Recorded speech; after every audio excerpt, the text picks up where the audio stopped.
Watu wa Hai Peoples. No reforms. No reforms. Asante Mheshimiwa Makamu Mwenyekiti wa Chama Tanganyika, pamoja na viongozi wote ambao tumeambatana kuja mahali hapa.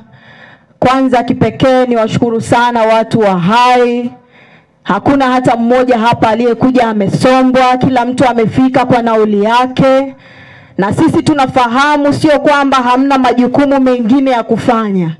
Mnayo, lakini hata hili pia mlilokuja kulifanya hapa ni moja kati ya majukumu muhimu ambayo tunapaswa kuyafanya ili tuweze kutengeneza mustakabali wa taifa letu. Ninyi pia mmeona namna ambavyo siasa za nchi hizi zinakwenda, na nitumie fursa hii kuwaomba watu wa Hai tuendelee kuwaombea viongozi wa chama chetu. Chama chetu kinapita kwenye majaribu makubwa, ninyi mmeona, na ni kipindi pekee ambacho viongozi wetu wanahitaji busara, wanahitaji maarifa ya kutosha ili tuweze kuvuka hapa tulipo tukiwa washindi. Na niombe pia muweze kufahamu kwamba pamoja na kwamba chama chetu kinapitia magumu, lakini pia hata hali ya usalama wa watu wetu sio nzuri. Tangu mwaka jana mpaka mwaka huu tunavyozungumza, naona matukio ya utekaji yamekithiri katika nchi yetu. Watu wanatekwa, watu wanauawa, watu wanapotezwa. Sasa hii hali ilianzia kwa wanaoikosoa serikali. Mmeona kina Mdude wamepotea, hawapo, wanataka kuwa historia. Mmeona kina Beni saa 8 walipotea miaka ile. Sasa inakuwa ni kasumba. Kila siku watu wanatekwa. Na juzi kuna mwenzetu anaitwa Kaswahili,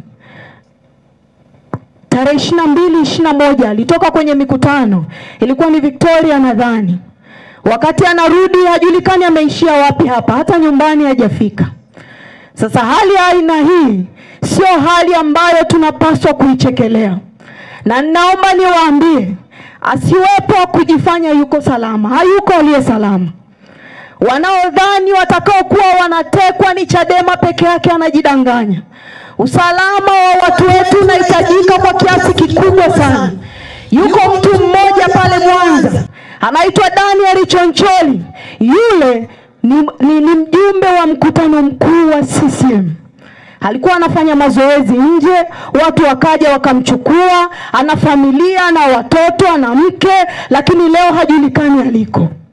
Kwa hiyo anayejidhania kwamba kwa sababu yuko CCM yuko salama anajidanganya sana. Hayuko aliye salama. Na kwa sababu hakuna aliye salama, tunahitaji kama taifa tujadili hii hali tete inayolikumba taifa letu. Na tunazungumza, wanaume tunajua mnatusaidia kusema, lakini sisi wanawake tuna namna ya pekee ya kuzungumza na yule mama aliyekaa Ikulu, kwa sababu angalau tunajua yeye alizaa kama tulivyozaa sisi. Tunajua labda kama wale watoto ambao tunaambiwa ni wa kwake, labda ni watoto wa kufikia, lakini kama ni wa kwake, sisi wanawake wa Chadema tunataka kuzungumza jambo hili na ifike hatua liishe na likome katika nchi yetu. Serikali iliyoko madarakani iache kutesa matumbo yao mama. Mimi leo niko hapa Hai, mamangu uko elewi, anahangaika, hajui nitarudi ama sitarudi. Haiwezi kuwa ni hali ya Tanzania, haiwezi kuwa ni hali ya nchi tunayoipenda, nchi ambayo hatukuomba kuzaliwa, tulijikuta tuko Tanzania. Kwa hiyo kuishi kwetu hapa, hatujaja sisi sio magaidi, sio wauaji. Inakuwaje tunaishi katika mazingira magumu namna hii? Na kwa sababu hiyo, ninaomba nitumie fursa hii kuzungumza na vyombo vya ulinzi na usalama, kuzungumza na idara ya mambo ya ndani. Kwanza nakemea na tunalaani vikali haya matukio ya utekaji na mauaji, na sasa yameongezeka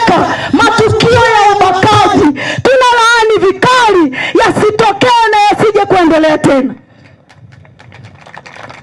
Lakini nitumia uwanja huu, nitumia fursa hii kuzungumza na waziri wa mambo ya ndani. Kama kazi hii imemshinda, ajiuzulu, aache akae mtu mwingine. Tumechoka kuona watu wanatekwa, wanauawa, wanapigwa. Na sasa hivi niwaambie, zamani walikuwa wanaogopa kukamata mtu hadharani, lakini leo wanajikamatia mtu hadharani, wanamfanya wanachotaka. Sasa hivi imekuwa, kuna dada yetu yuko pale, dada Lizi. Dada Lizi yuko pale, alienda mahakamani siku ya tarehe 24. Kitendo tu cha kwenda mahakamani, alikamatwa na watu wasiojulikana, lakini wamevaa mavazi ya kipolisi, kwa sababu siku ya pili yake Murilo alisema hajui kama ni polisi. Kwa hiyo nchi yetu imefika hatua, yuko mtu amevaa nguo ya polisi, anatumika kutesa, anatumika kupiga, anatumika kuua, lakini yeye hatambuliki kama ni polisi. Na nitumia fursa hii kuzungumza na mkuu wa ulinzi na usalama katika nchi yetu, aone kama anayo sababu ya kuendelea kubaki ofisini katika matukio ya ajabu namna hii. Aone kama kuna hiyo sababu. Lakini pia nizungumze jambo lingine. Nimwambie Mheshimiwa Rais Samia Suluhu Hassan, ambaye nimesema hapa kwamba yeye anazaa kama tunavyozaa sisi. Wanawake, ninyi mnajua, mtoto hata akikosea utamani apigwe na mtu mwingine, unatamani upige mwenyewe. Unahisi akipigwa na mtu mwingine kama atampiga vibaya hivi. Tumwambie Mheshimiwa Suluhu Hassan kwamba hawa watu waliowaweka kusimamia mambo ya ulinzi na usalama katika nchi hii wameshindwa kazi.